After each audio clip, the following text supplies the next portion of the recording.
خدا کا مین مقصد ہے جو آج ہم زندہ ہے یہاں، خدا کا اس میں مین مقصد ہے۔ بہنوں سے، بھائیوں سے، بچوں سے میں کہوں گا 15 منٹ مجھے برداشت کرنا، بعد میں چلا جاؤں گا، لیکن پلیز کلام کو غور سے سنیے، کلام کے لیے صرف 15 منٹ کے لیے، اس کے بعد آپ کی باتیں 24 کہہ دیں، لیکن خدا کے لیے 15 منٹ دیجیے گا۔ اور یقیناً میں کہتا ہوں یہ 15 منٹ آپ کی زندگی کے لیے برکت کا سبب بنیں گے، اور میں وعدے سے کہتا ہوں کہ بنیں گے۔ ایمان کے ساتھ مضبوطی کو تھامے رکھیں۔ آئے میرے ساتھ پہلا تسلیکیوں، جس بہن کے پاس یا بھائی کے پاس کسی فرد کے پاس کلامی اقدس ہے تو وہ نکال سکتا ہے پہلا تسلیکیوں، اور اس کا 5 باب اس کی 18 ہے۔ آج ہم دیکھیں گے کتنے لوگ ہیں جو دعائے بانی کن کو یاد ہے وہ پڑھتے ہیں۔ دعائے بانی اے ہمارے باپ کو جو اسمان پر ہے، سبھی کو آتی ہے نا؟ تو خدا اس میں ایک چیز کا وعدہ کرتا ہے، وہ انسان کے ساتھ رابطے میں رہنا چاہتا ہے۔ وہ چاہتا ہے کہ انسان کی زبان سے وہ کہلوائے اور انسان کی زندگی سے وہ پورا کرے۔ انسان کیا کہتا ہے کہ باپ جس طرح تیری مرضی کہاں پوری ہوتی ہے؟ آسمان پر پوری ہوتی ہے، تو اور کس جگہ کی ہوتی ہے؟ مرضی کس کی ہے؟ مرضی کس کی ہے؟ خدا کی مرضی جیسے آسمان پر پوری ہوتی ہے، ویسے ہی زمین کے اوپر اگر خدا کی مرضی پوری ہونا چاہتی ہے تو وہ کیا مٹی کے وسیلہ سے مرضی پوری کرنا چاہتا ہے؟ حیوانات، نباتات، پرندوں اور پودوں کے وسیلہ سے مرضی پوری کرنا چاہتا ہے؟ خدا کو کس چیز کے ساتھ لگاؤ ہے؟ خدا کس چیز کے ساتھ اپنی مرضی کو کنٹیکٹ کرنا چاہتا ہے؟ کیونکہ خدا کی مرضی جو ہے اس میں انسان کے لیے بھلائی ہے۔ میری بات کو یاد رکھیے گا، کیونکہ لکھا ہے کہ خدا بھلا ہے اور اس کی شفقت ابدی ہے۔ تو خدا بھلائی جو کرتا ہے، جو بھلا ہے، وہ بھلائی کس کے ساتھ کرنا چاہتا ہے؟ کس کے ساتھ؟ انسان کے ساتھ۔ تو خدا کہتا ہے نا کہ انسان کے منہ سے کہ جیسے میری مرضی آسمان پر پوری ہوتی ہے ویسے ہی زمین پر ہو، اور انسانی زندگی کے وسیلہ سے پوری ہو۔ کس کے وسیلہ سے؟ انسانی زندگی کے وسیلہ سے میری مرضی پوری ہو۔ تو انسان کی زندگی سے خدا کی مرضی جب پوری ہوتی ہے تو خدا خوش ہوتا ہے کہ غمگین ہوتا ہے؟ خوش ہوتا ہے۔ پیدائش کی 5 باب کی 6 پڑھے تو لکھا ہے کہ خدا نے دل میں غم کیا۔ خدا نے دل میں غم کیوں کیا؟ کیونکہ انسانی زندگی کی سوچ اور اس کے بدن میں جب گناہ اس کے اوپر طاری ہو گیا تو خدا بھی دل میں غمگین اور دلگیر ہوا، کیونکہ اس نے دیکھا کہ میں تو اس زندگی کے وسیلہ سے اپنی مرضی کو پورا کرنا چاہتا ہوں، لیکن اب یہ انسان اپنے باپ ابلیس کی مرضی کو پورا کر رہا ہے۔ یوحنا کی انجیل میں یسوع نے کیا کہا کہ تم اپنے باپ کیسے ہو؟ ابلیس سے ہو، کہ ابلیس کیسے کام کرتے ہو؟ میں اپنے باپ سے ہوں کیونکہ وہ آسمان کا ہے اور وہ پاک ہے، اس کی مرضی کے مطابق میں چلتا ہوں، اور اس کی مرضی یہ ہے کہ میں اس کے عین کے مطابق چلوں اور میری زندگی سے اس کے نام کو کیا ملے؟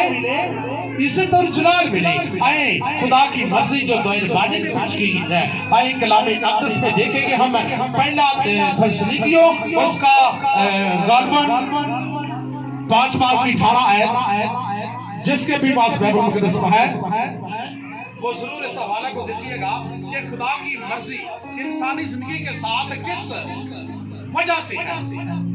پہلا تسلیکیوں 5 باب اور اس کی 18 آیت کیا لکھا ہوا ہے؟ ہر ایک بات میں شکر گزاری کرو۔ کیا کرو؟ ہر ایک بات میں شکر گزاری کرو، کیونکہ مسیح یسوع میں تمہاری بابت خدا کی یہی مرضی ہے۔ جس میں ہر ایک بات میں خدا کی شکر گزاری کرو، کیونکہ خدا کی ہے ایہو مرضی، اور خدا کی شکر گزاری جڑی ہے وہ کنہ دے وسیلے خدا کرنا چاہ رہے ہیں۔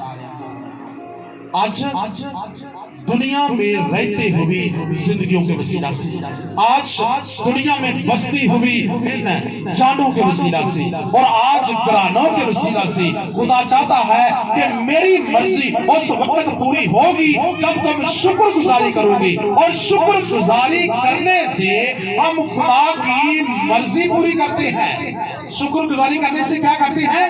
خدا کی مرضی پوری کرتے ہیں۔ اور خدا کی مرضی کا مین پوائنٹ کیا ہے؟ اگر ہم استشنا کی کتاب اس کے 26 باب کے پورے کا مطالعہ کریں تو آپ کو ملے گا کہ اسرائیل سے خدا کہہ رہا ہے، اے اسرائیل میں تمہیں حکم دیتا ہوں کہ میری مرضی پوری کر، کیونکہ تو اپنی شکر گزاریاں میری حضوری میں لا، اور ان شکر گزاریوں کو کہن کے وسیلہ سے ہیکل میں لے کے جا، اور ہیکل ان شکر گزاریوں کو، ان قربانیوں کو، اور ان پہلے یعنی کہ شکرانے کو ایک ٹوکری میں لا کر ہیکل اپنے ہاتھوں میں پکڑے، اور کہن جو ہے اس وقت کہن جب پہلے کے خدا کا خادم اس ہیکل میں جا کر خدا کی حضوری میں اس ٹوکری کو پیش کرے، اور پیش کر کے کہے کہ اے خداوند کہ پہلے پھلوں کی پہلی ٹوکری شکر گزاری میں تیرے فلاں بندے نے تیری حضوری میں پیش کی ہے۔ اگر یہ گندم کے پہلے پھلوں کی، اگر یہ آموں کے پہلے پھلوں کی، اگر کسی بھی چیز کے پہلے پھلوں کی یہ پہلے کہ شکر گزاری ہے تو وہ خادم خدا کا کہن خدا کی حضوری میں اس ٹوکری کو پیش کر کے دکھاتا ہے، اور جو شخص وہ شکر گزاری کرنے کے لیے خدا کے کہن کے پاس پہنچا ہوا ہے، اور اس کہن کے سامنے اسے ایک بات کہنا پڑتی ہے، اور وہ کہتا ہے ہاں بھئی تو نے کس بات کے لیے کس مقصد کے لیے شکر گزاری کی ہے؟ تو وہ کہتا ہے ہاں میں نے اے خداوند تیری حضوری میں آج شکر گزاری کی ہے، ان پہلے پھلوں کی ٹوکری جو ہے میں تیری حضوری میں تجھے پیش کرتا ہوں، کیونکہ میں ناچیز تھا، اور میری نسل ناچیز تھی، اور میرا گھرانہ ناچیز تھا، اور میرا شجرنامہ ناچیز تھا، اور میری جو بیس ہے وہ ناچیز تھی، کیونکہ میں پیچھے سے لے کر اگر اپنے باوجداد کے اوپر نگاہ کروں، اگر پیچھے میں اپنے باپ دادا کے اوپر نگاہ کروں، اپنے یعنی کہ اپنے گزرے ہوئے ایام کے اوپر نگاہ کروں، تو میں ایک قصہ ہوا، ایک ایسا کیڑا ہوں جو صبح پیدا ہوتا ہے اور شام کو گل جاتا ہے، اور میں وہ شخص ہوں جس کی زندگی کی میعاد نہیں ہے، لیکن میں وہ شخص ہوں جس کی کوئی بھی امت نہیں تھی، کیونکہ میں اسرائیل کے گھرانے سے تھا، اور میرا باپ ارامی تھا، اور وہ باپ میرا ارامی جو سم کے خاندان سے پیدا ہوا، اور سم جو تھا وہ نو کا بیٹا تھا، اور وہ تارا کا بیٹا تھا۔ اسی طرح شجرنامہ چلتا گیا تو آگے سے سیت کے خاندان سے ایک خدا دست نسل پیدا ہوئی، اور سیت کے وقت سے لے کر لوگوں نے یہوہ کا نام لینا شروع کیا تھا، اور ایک جو یسوع نے وعدہ کیا تھا کہ ہر ایک انسان سے خدا دس نسل پیدا کرنا چاہتا ہے، اور خدا نے سیت کی ہڈیوں سے اور سیت کے وجود سے ایک خدا دس نسل پیدا کی، اور جو ٹوکری لے کر خدا کی حضوری میں اپنے شکرانے کو لے کر اس ہیکل میں کھڑا ہے، اور خدا کی حضوری میں وہ نظر پیش کر رہا ہے، اور وہ خدا کے سامنے اپنی گواہی پیش کرتا ہے، کیونکہ شکرانہ کرنے سے آپ خدا کی گواہی پیش کرتے ہیں۔ شکرانہ کرنے سے آپ خدا کے نام کو عزت اور جلال دیتے ہیں، اور شکرانہ کرنے سے آپ خدا کی گواہیوں کو اور خدا کے جلال کو ظاہر کرتے ہیں، کیونکہ جو شخص اسرائیل میں پہلے پھلوں کا نذرانہ اور شکرانہ اور شکر گزاری لے کے ہیکل میں نے کہا کہ کھڑا ہے، کہن سے کہتا ہے کہ تو نے کس لیے یہ پہلے پھلوں کا جو شکر گزاری ہے وہ کر رہا ہے، اور وہ کہتا ہے کہ ہاں میں اس لیے کر رہا ہوں کیونکہ اس سے پہلے میرے پاس کچھ بھی نہیں تھا، اور اب مجھے خدا نے ان پھلوں سے لیبریٹ کیا ہے۔ میرے بچے جو ہیں اس بات کے لاحق ہو چکے ہیں کہ خدا نے کہا کہ میں تیرے دشمنوں کے آگے تیرے آگے دسترخوان کیا بچھاؤں گا اور دسترخوان کے اوپر کیا کیا چیزیں ہوتی ہیں. اگر غریبوں کا دسترخوان دیکھا جائے تو غریبوں کے دسترخوان میں بے شک روٹی دال اور دورے لیے مچاؤں دی کہ یہ ساڑھا کی ہے دسترخوان. وہ وقت ہمیں یاد رکھنا ہے ہم کیا اپنی سادہ لوگ جو لقمہ ہے اسے اپنے لیے استعمال کرتے رہے ہیں. لیکن اب جدید دور وہ چیزیں گزر چکی ہیں.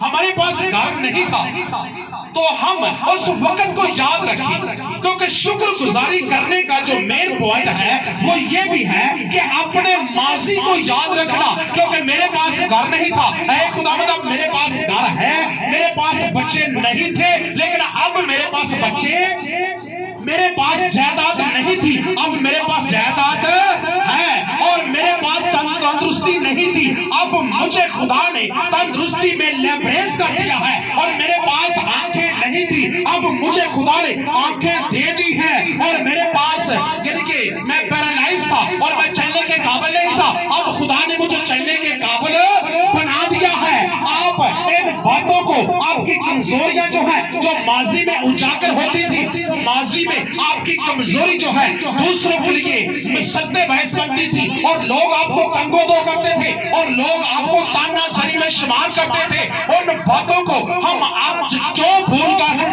اگر کوئی پوچھتا ہے بھائی تو نہ فلانے وقت دیکھا تیرے کو سائیکل بھی کو نہیں ہے اور جا کام کر جا کے ہو میں نہیں سے, اس بات میں انسان کے لیے یہ اچھی بات نہیں ہے. خدا کہتا ہے, خدا نے کہا کہ اسرائیل کے اس شخص کو جو شکر گزاری کرنے کے لیے وہ پھلوں کا ٹوکرا لے کر خدا کی حضوری میں وہ کھڑا ہے اور وہ ٹوکرا لے کر ایک عہد کر رہا ہے, وہ اپنے ماضی کو دہرا رہا ہے, وہ اپنے ماضی کو آگے مستقبل میں لے کے آ رہا ہے, وہ فی الحال میں اس کی گواہی بھی دے رہا ہے. وہ کہہ رہا ہے کہ میں ابراہام کی شان سے تھا اور ابراہام جو میرا باپ تھا وہ یعنی کہ خیموں میں والا تھا.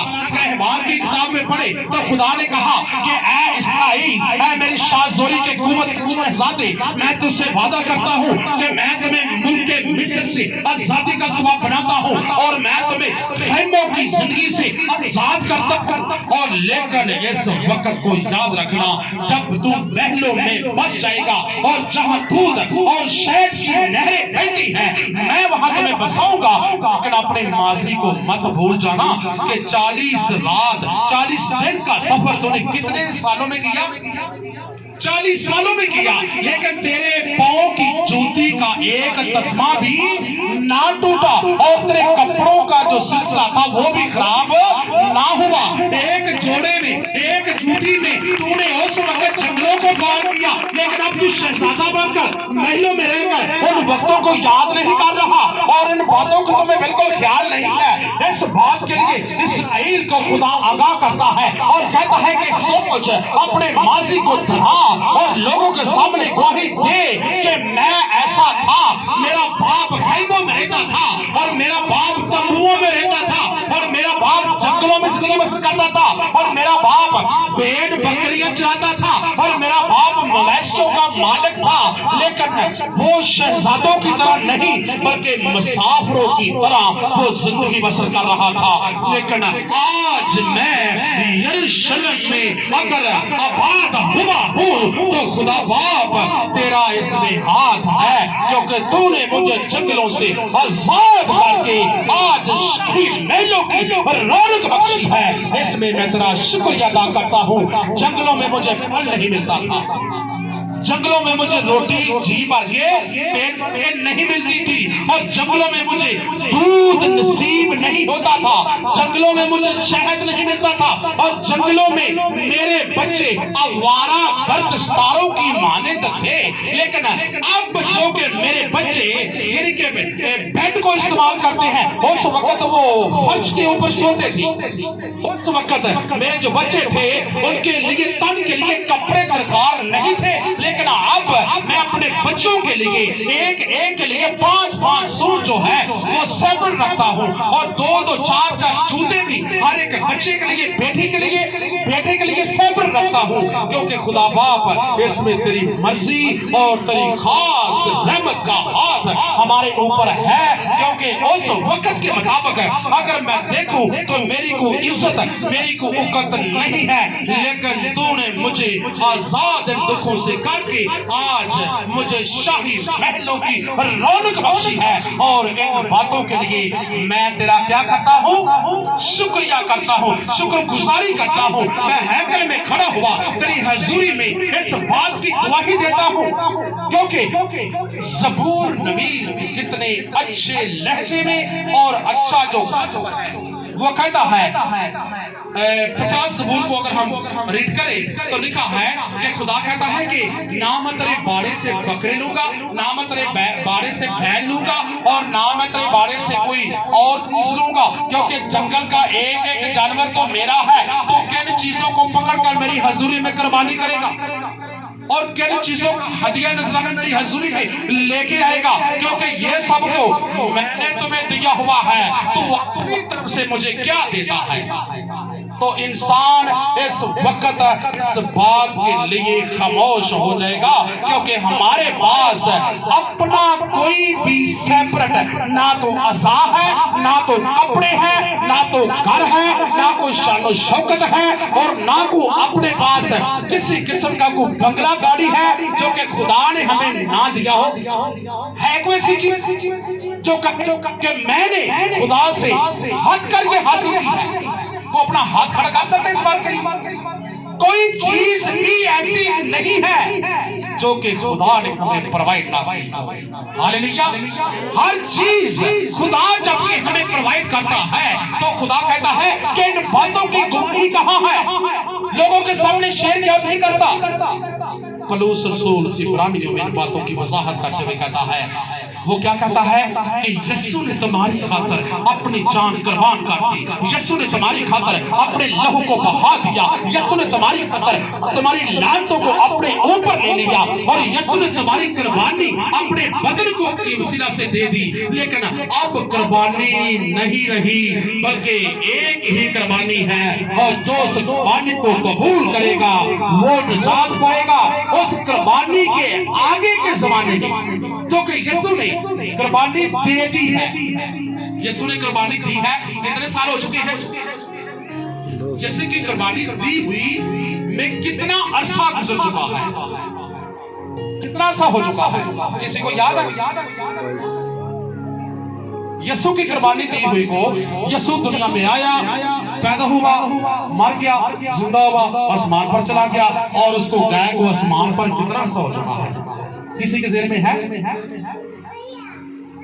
یسوع کو زمین سے زمینی زندگی چھوڑ کر جانے کے بعد اب تک 2022 سال کا عرصہ شروع ہو چکا ہے، اور اب بھی اس یسوع کی قربانی کام کرتی ہے، ماضی میں بھی کرتی تھی، آنے والے وقت میں بھی کرے گی، کیونکہ یسوع کا لہو آج بھی دھارے بن کر ایک ایک زندگی کے اندر رابطہ کرنا چاہتا ہے، اور رابطہ اس زندگی کے اندر ہوتا ہے جو شخص کلام کو قبول کرتا ہے، اور اپنے خیالوں کو، اپنے دل کو، اپنے آنکھوں کو، اپنے کانوں کو اور ونڈوں کو کھول کے رکھتا ہے اور کلام کے لیے کھول کے رکھتا ہے، تو یسوع کا لہو ان لفظوں کے وسیلہ سے اس بدن میں جذب ہو جائے گا، اس بدن میں گھر کر لے گا، ان کی ہڈیوں میں جذب ہو جائے گا، ان کے جسم میں گھر کر لے گا۔ اور پولس جو آیت کہتا ہے کہ تم خدا کا مقدس ہو، خدا کا روح تم میں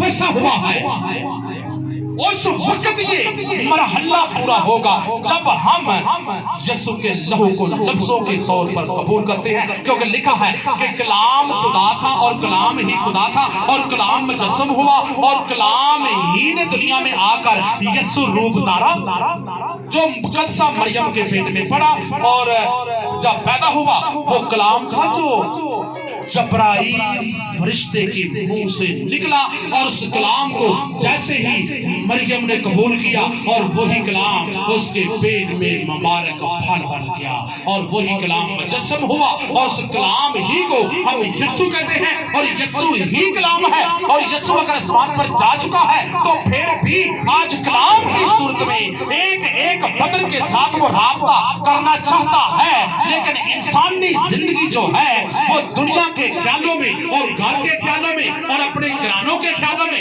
اپنے بچوں کے خیالوں میں، اپنی روٹی روزی کے خیالوں میں، اپنی گالی گلوچ کے خیالوں میں، پورے محلوں کے خیالوں میں، آج واٹس ایپ کے خیالوں میں، آج فیس بک کے خیالوں میں، آج انٹرنیٹ کے خیالوں میں، ان کے اپنے خیالوں کو انسان نے اڈوائٹ کر رکھا ہے اور انسان فخر کرتا ہے ان باتوں کے اوپر کہ میرے خیال آج نیٹ کے وسیلہ سے مصروف ہیں۔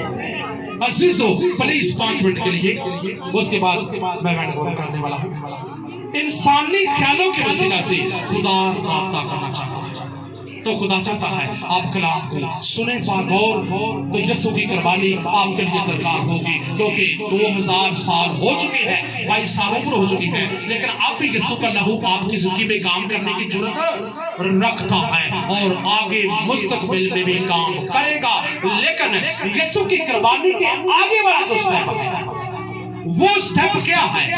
قربانی تو ہو چکی، ہمارے لیے آگے کوئی قربانی نہیں ہے۔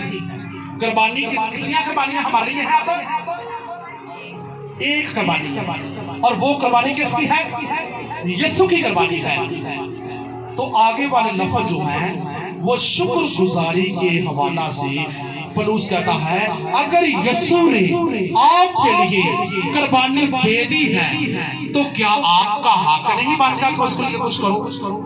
میں نے سے پہلے بتایا تھا کہ ایک شخص اسرائیل کا کہن کے سامنے جا کر اپنے پہلے پھلوں کی ٹوکری کو اور پہلے پھلوں کو شکر گزاری کے طور پر خدا کی حضوری میں کھڑا ہو کر وہ گزران رہا گواہی دے رہا ہے کہ میں ایسے خاندان سے تھا، میں ایسا کمزور تھا، اب مجھے خدا تو نے پھل دیے ہیں اور میرے پھلوں کا پہلا نذرانہ مجھے دینا۔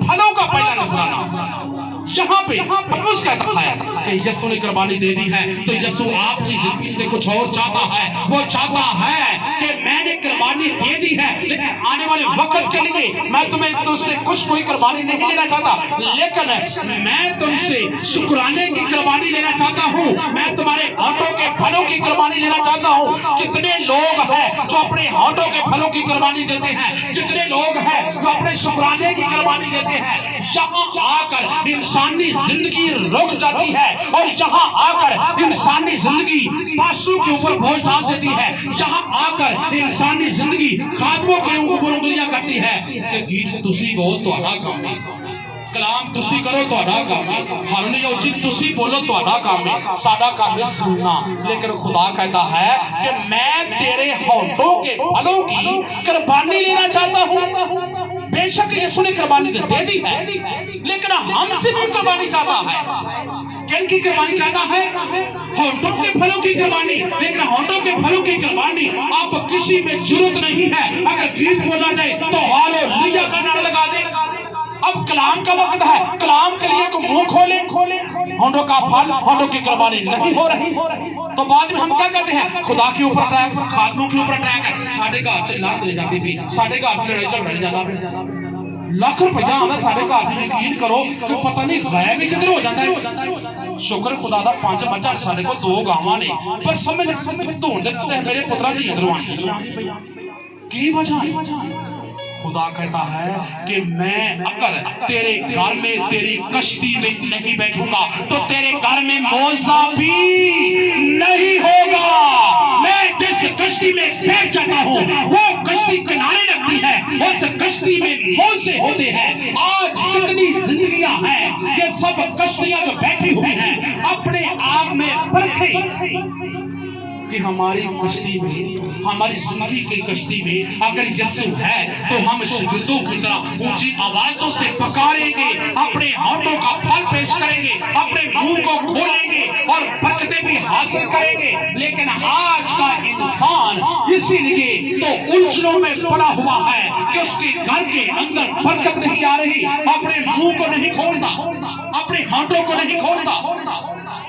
تو خدا یہاں کہہ رہا ہے پولس رسول کی معرفت، اگر میں نے قربانی دے دی ہے تو میں تیرے ہاتھوں کے پھلوں کی قربانی چاہتا ہوں، میں تیرے شکرانے کی قربانیوں کو چاہتا ہوں۔ بے شک ہم شکرانہ کریں۔ پولس جو پیچھے خدا کے بندہ کے وسیلہ سے جو آیت ظاہر ہوئی ہے کہ میں تیرے باڑے سے بکرے بیل نہیں لینے والا، یہ تو سب میرے ہیں۔ ہاں تو دیتا ہے تو تیرے، یہ دل کی بہت بڑی کیا ہے، یہ